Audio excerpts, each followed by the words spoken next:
Writing a winning offer in a multiple offer or bidding war situation, there are some tips and strategies that you can use in order to be the one who wins the bid on the home. If you've found yourself in a situation where you're making an offer on a home and there are not multiple offers on it, consider yourself lucky, and this video is not for you.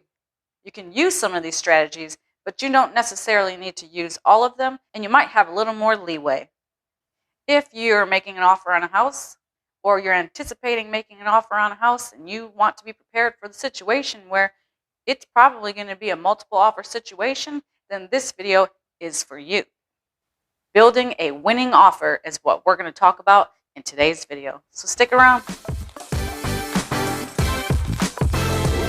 If we haven't met yet, I'm Melanie VanBuskirk, and I'm glad that you're here with me today to talk about creating a winning offer in a multiple offer or a bidding war situation.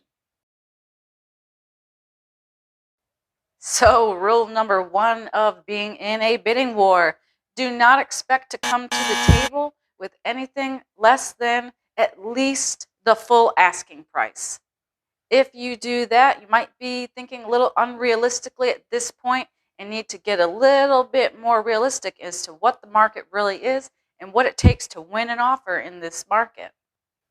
Second thing is, you want to actually be prepared that you may have to go over the asking price in order to win the bid. Not everything in constructing a winning offer is going to be financial, but a lot of it is. So be prepared that you may have to actually offer more than the asking price, but you have to do this within reason. Be prepared.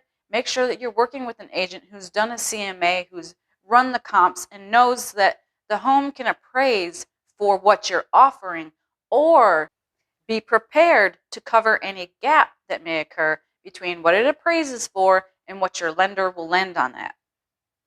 When using this strategy, do take into consideration how long you want to live in the house. Do you plan to stay a while? You want to make sure that you're not spending more on a house that you're going to be able to get back when you sell it later. Next up is what is known as an escalation clause. I really like these because it allows you to make a strong offer but not go more than what you really need to offer. It takes some of the guesswork out of the situation.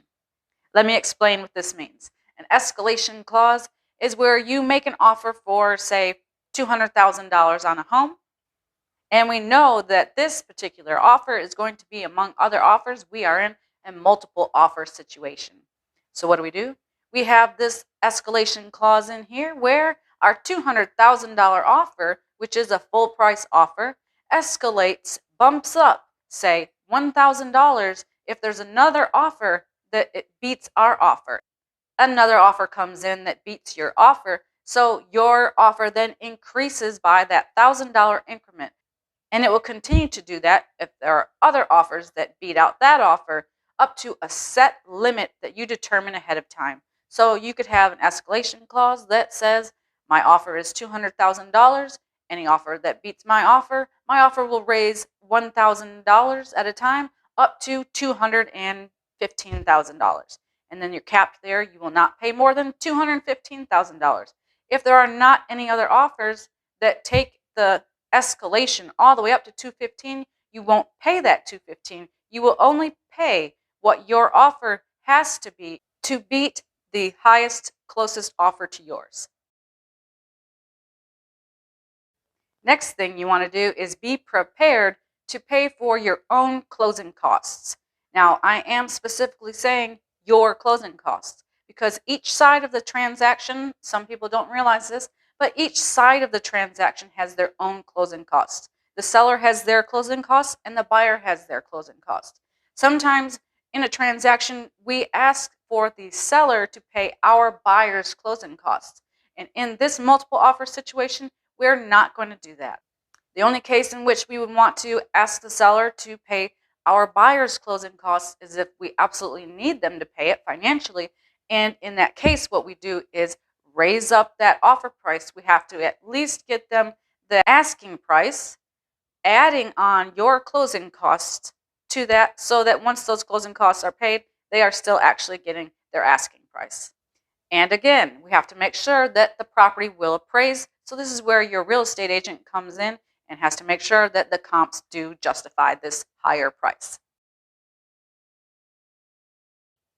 A home warranty. A lot of times when you're buying a house, it's a good idea to get a home warranty. But you can purchase this, or you can ask the seller to purchase this, or you can not purchase one at the closing. You can get one at a later time. It doesn't have to be at the closing. But when you're writing the offer, there is a spot in there where we have to determine, are you going to order a home warranty? And if so, who is going to pay for it? Are you going to pay for it at the closing, or are the sellers going to pay for it at the closing? So one of the ways we can make this offer a little more sweet is by not asking them to pay for a home warranty. If you want one, pay for it yourself at the closing or at a later date. Another strategy that can be used is with the inspection and due diligence period. Be careful with this. Now, you can offer to waive your inspection and due diligence period. That means here in the state of Louisiana, you would not be able to cancel the contract within a certain period of time. Right now, with the contract, the way it is written, the buy-sell agreement for Louisiana, you have a certain amount of days where you can do your own inspections, hire a home inspector, send a contractor, whoever you want, so that you are clear about the condition of the property. And if during that time period you see something you don't like or that makes you want to not move forward with the sale, you have the right to do so. Now, you can remove this in your offer if you would like. I would not suggest not getting a home inspection. I would say that you would want to make your offer clear that the inspection is for information purposes only for yourself, and it is not part of a contingency moving forward. I do say that you want to be very cautious when making this type of offer. You will not be able to cancel the contract if you see something in the home inspection report that you don't like and the sellers are unwilling to remedy.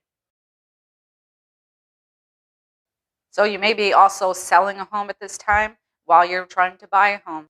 If you are financially able to make an offer on one house and not have it contingent on the sale of your house that you currently own, you'll have to speak to your lender about that in most cases.